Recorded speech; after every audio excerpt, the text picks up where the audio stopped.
Today I want to go over and show you what I've done with the setup on my Neewer camera filming frame rig assembly.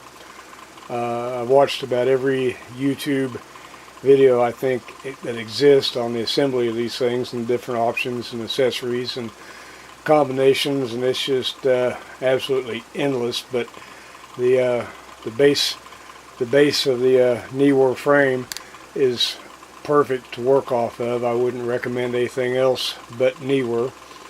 I'm totally 100% happy with it. I did some different things. I guess the first thing I'll go over and cover is the monitor wasn't nothing fancy. It didn't have onboard battery capabilities. It was straight 12 volt from an external power source, which that actually worked out perfect for my purposes. It has the VGA 12 volt power input and the RCA composite video input. So what I did was I have a 12 volt battery that I had made from a local battery outfitter here in our town. They make suit any kind of batteries. They have lawnmower batteries. I mean, it's just endless. I think this particular battery here was actually intended for some backup reserve power for some device of some sort. But at this point here, I was pretty much on a MacGyver endeavor.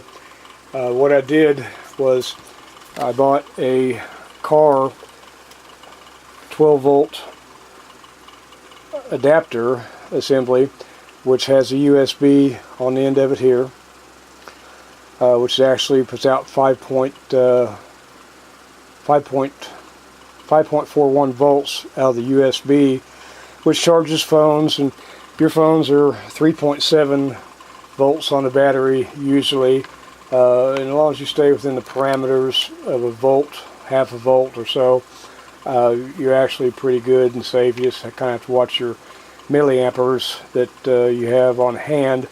If most people watching this probably knows about running parallel and series circuits, about how you can keep voltage the same in parallel, but you can really jump up your milliampere hours, and that's what you have to watch a lot of times on devices. You'll burn them up.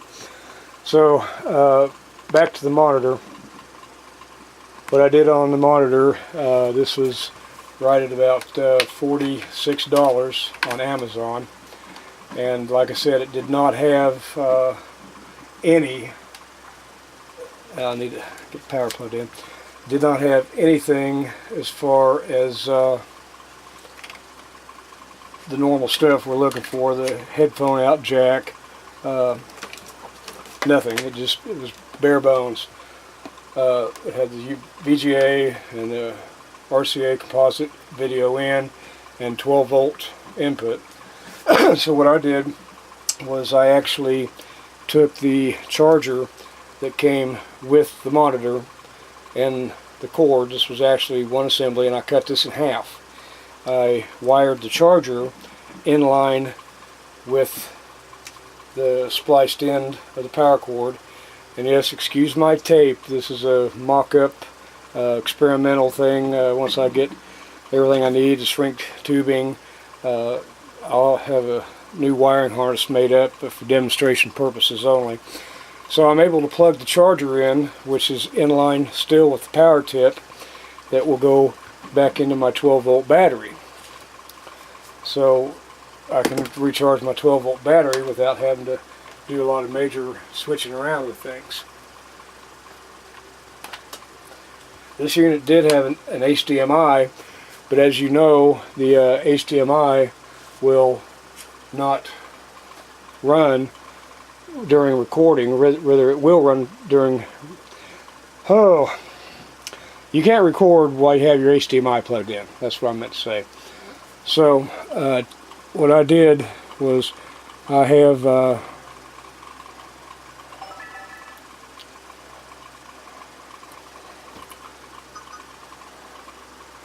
I have the lens cover on.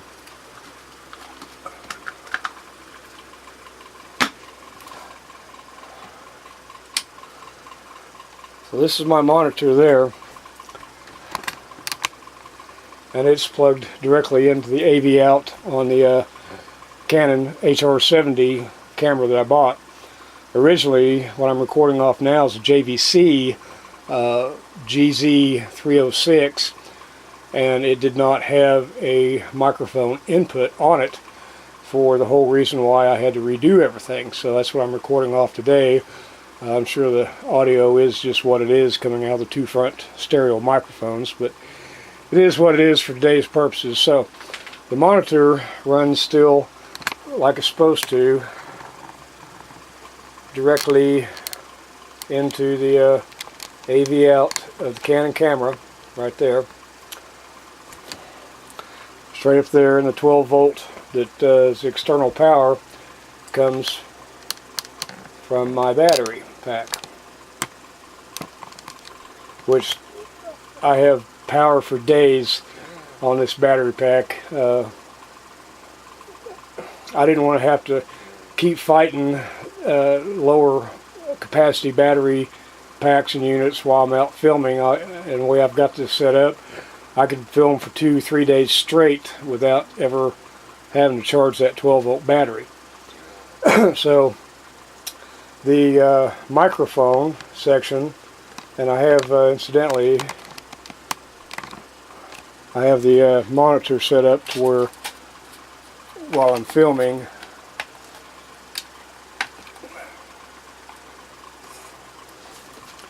I'm able to monitor the monitor very well, and there's the armrest to the whole framing rig, so I've got it right there basically in my face. Along with that, instead of spending $14, I made my own sun shield out of a piece of plastic, and as I said, Gorilla Tape. I love Gorilla Tape. Nothing better than Gorilla Tape, people, nothing better. But I made my own sun shield for the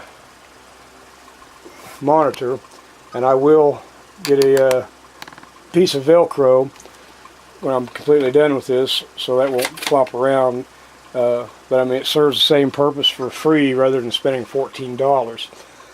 The 12 volt battery, I think, was about $22 from a battery outfitter.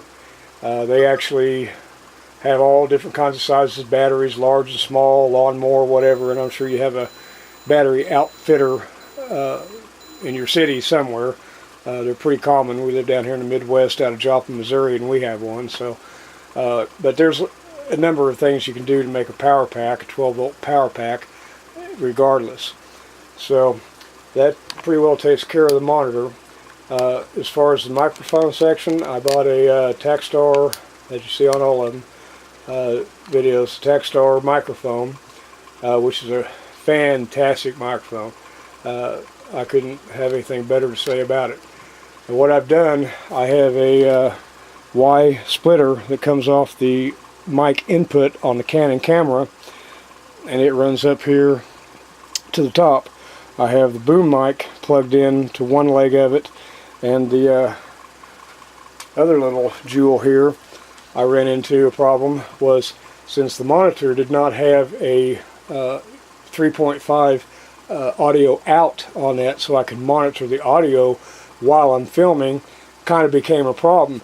So back to eBay I went, and I come up with these two Boya transmitter and receiver units, wireless up to 100 feet, and these are the bomb, I'm telling you. If you're going to set it up, this is the way you need to do it. Do it to suit your own purposes, of course, but what I found is right there on the framing rig. Framing, I don't know why I keep saying framing. The filming frame rig. There it is right there. That is the Boya, and it clips on to a little relief right there in the handle, almost like it was made for it. That will come out of here and run into the other leg of this Y splitter that runs into my camera mic input, which It's fantastic, people. I mean, that's the way to go. You have to have audio and you got to monitor it. So with this here, which is the receiver side, that will go on my belt. And with the earphone jack right there, I can use a set of earbuds and I'm good to go. I can hear, I can hear everything that's going on 80 feet away on my subject that has the wireless lavalier microphone that is going to the receiver on the Boya that goes to the belt pack with my earbuds. Worked out perfect. So, and with that, the camera, I don't know if you can see it there on eBay. I've ordered this today. That was one thing another problem I run into. The camera, when I bought it, I paid $79 for it. It didn't have a battery, didn't have a charger, and I went ahead and elected to get a wide view lens for it with another lens hood, which is inside the unit there. I don't know how well you can see that, but this here is definitely a must as well. $14 on Amazon. But I can run my boom mic and the lavalier mic out of the Boya connected down to my Canon camera input, mic input side, and I can have both microphones activated at the same time. The boom mic will pick up me while I'm talking as a voiceover, and of course the lavalier at 80 to 100 feet away will be going into the same overlay into my Canon camera mic input, which when I bought this JVC, I'm normally a computer and phone guy, and I do PA work and I do everything. I mean, there's my big amplifier system. I do music. I mean, I do about everything. But the one thing I failed and overlooked was when I bought the JVC camcorder that I'm recording off of now. I failed to ask them if it had a mic input. When I was first initiating this project, I wasn't thinking of that. I just took it for granted that it had one. And it's a $50 camera. It has an HDMI out, has USB to connectivity to your computer, but that was it. No mic input. So this here will be kind of the spare camera while I'm out. I might actually hook it up onto the Neewer Filming rig and just have it as a different angle or a closer angle, have a two-shot view. I'll find something to do with it, that's for sure. But the camera, as I was saying, the power tip that I've ordered off eBay, this charger. I don't have much room today. I'm kind of cramped here. I'll cut that off, that power tip off, and run it into my battery, and I'll come out with the USB side at 5.41 volts. The camera is a 5.3 volt charger. That charger on eBay right there is a 5.3 input on the charging side going to the Vixia Canon. So the 5.41 is in perfect parameters out of the USB side here that is actually 12 volts here, but it reduces it down, of course, like your cell phones and tablets and things of that nature. It needs to be reduced down from car 12 volt voltage because you charge in your car. So that's where these little dual adapters work out perfect. Basically intended to run out your cigarette lighter in the car so you can power up your 3.7 volt device. So I mean, it couldn't have worked out any better. That battery pack right there will probably run me 3 or 4 days solid filming if I wanted to run it that long without charging. But that's what I wanted and that's what I needed. When I get the 160 LED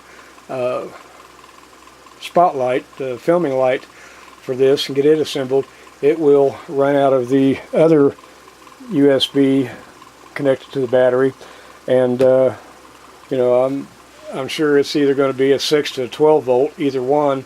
That light, I'm sure it's probably going to be closer down to a 3.7 to 4 volt light. I don't know yet. It's not in, so as soon as it gets in, I'll be able to accommodate it either way, either through a 12 volt that way with another lighter adapter, or I'll be able to come out with a 5.41 volts if it's closer to that voltage from the factory.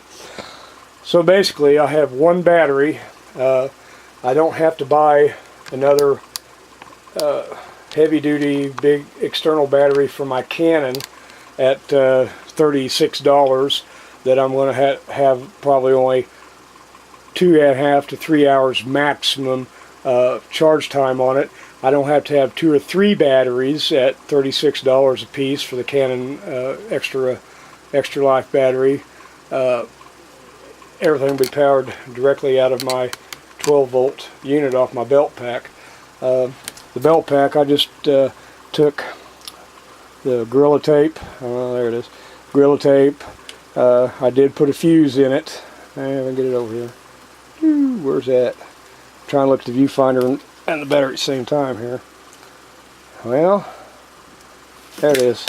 That's the car fuse. I put in line with that, and I got a couple pouches on there for. Damn, man, that's a lot.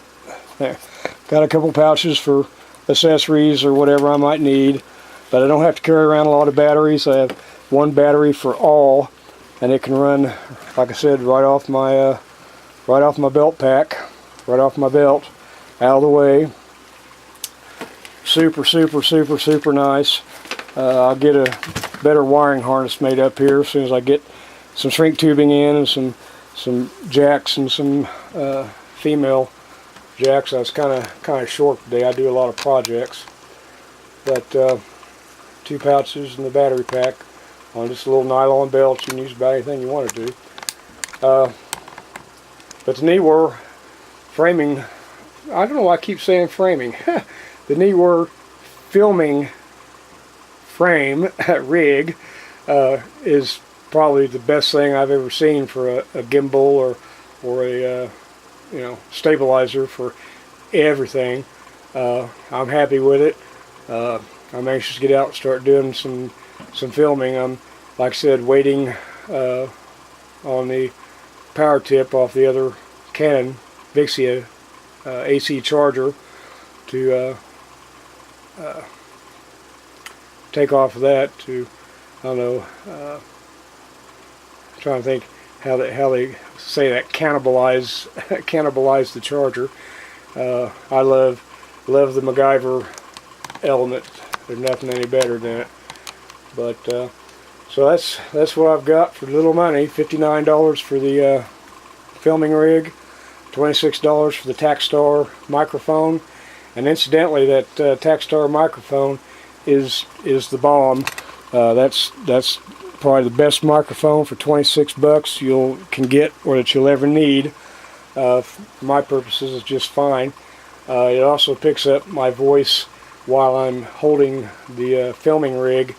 It also omnidirectionally picks up my voice, and I also have it actually pointed forward, so I get, you know, two mic inputs, the Boya and the Takstar runs in at the same time into my input on my camera, so I can do a voiceover with my voice while I'm capturing the lavalier mic 80 feet away via the Boya receiver there.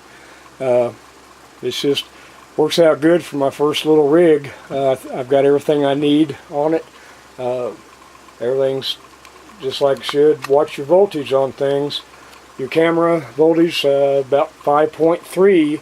I've seen some of them 6, but you know, if you're within a volt in that parameter of a device, you're usually pretty safe. Like I said, you still got to watch your milliamperes, not just really overpowered. Even though the voltage is the same, you can run things in parallel and run things in series. Series will increase your voltage. Parallel will keep your voltage the same, but you'll tend to really accumulate milliampere reserve if you go too many battery sources. Regardless of how many volts you maintain, you can still get something pretty hot and damage it with overpowering it with milliamperes, because it can only consume, the device can only consume so much voltage per hour. That's the whole idea behind the milliampere hours, is however many milliamps or volts that your device will consume on a normal voltage battery power pack that's intended for the device, is how you calculate how many milliamperes you'll consume in an hour to how many milliamperes reserve you can have versus the voltage output into the device that it requires. So just be mindful of your voltage. The monitor I didn't have a problem with coming out of that power pack, because that particular monitor there was intended for use in a 12 volt system in a car, 12 volt power point takeoff with a cigarette lighter in the first place. So I'm in good shape there. I didn't need particularly the HDMI for monitoring anything. You can't record while you're in HDMI anyway. That monitor does have an HDMI input if I so wanted to put it onto a portable DVD or something to that, but I'll never use it in that application. The Boya microphone set, wireless, has a capacity of 80 to 100 feet, and it works well. It takes a 1.5 AA battery, and so far I've seen the life expectancy usage out of that to be pretty much all day, if not a couple days, depending on just how many hours a day you record, but what's 1.5 battery to pop back in there. The Takstar, the same, runs off 1.0 volt AA battery, and they're actually very power conservative as far as I can tell. I'm real happy with it.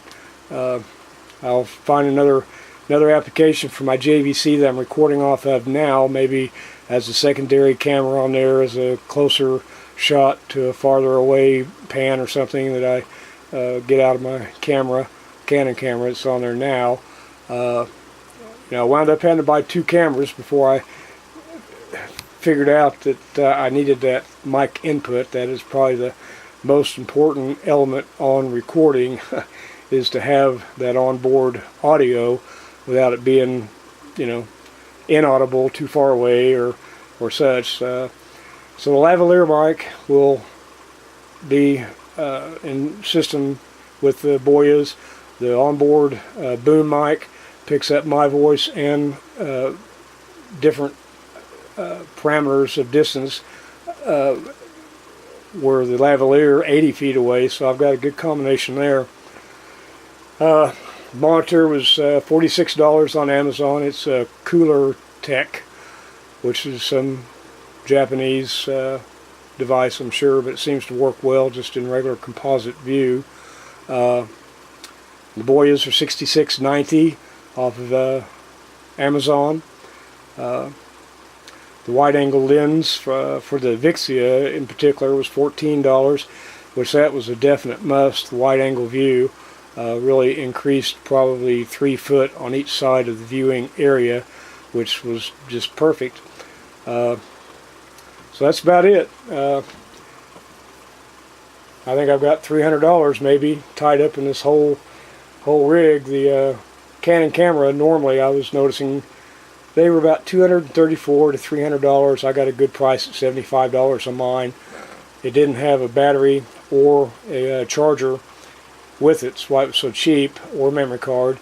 I've got a 64 gig card in it now, which ought to be ample oodles and gobs. I bought a battery for the Canon. It cost me $23 with a little snap-in external plug-in charger, which there's nothing that beats the onboard power in port power tip AC adapter for the camera, which will be hooked into my 12 volt battery. So theoretically I'll never have to do anything other than just charge that 12 volt battery and run absolutely everything I have on the whole rig off that 12-volt battery with the power step downs for the camera. I can charge my cell phone while I'm recording if I want to. I do plan on adding my spare Galaxy 7 Android phone on this rig too when I get the mount for it in, just for another recording device on there. And I'm going to find a place to put this JVC on there too. I think it's going to have to come off the side frame of that stable on the carrying frame handle. I think it's probably going to have to come off there. I probably don't need it. It's probably overkill. I could actually probably incorporate someone else to run that as a different view angle for what I'll be doing on YouTube. I'm going to probably need 2 different views to be nice, and in post editing, we'll have to match the audio in there, unlike what the Canon can do. But learn as you go. So there you go. That's my first framing. I said it again, didn't I? My first filming rig. I'm in construction. I do framing all day long, so that word's just kind of stuck in my head. So thank you all very much for checking my video on the system out here. I had a lot of fun building it. I think I'm going to have even more fun actually getting out there as soon as my charger comes in, so I can get my battery hooked up to my camera, and I won't have to worry about a battery switch or extra batteries or nothing at all. And that's what's going to be nice about this whole system, is one battery powers everything. So thanks again, and we'll see you on the next video. Y'all have a good one. Peace.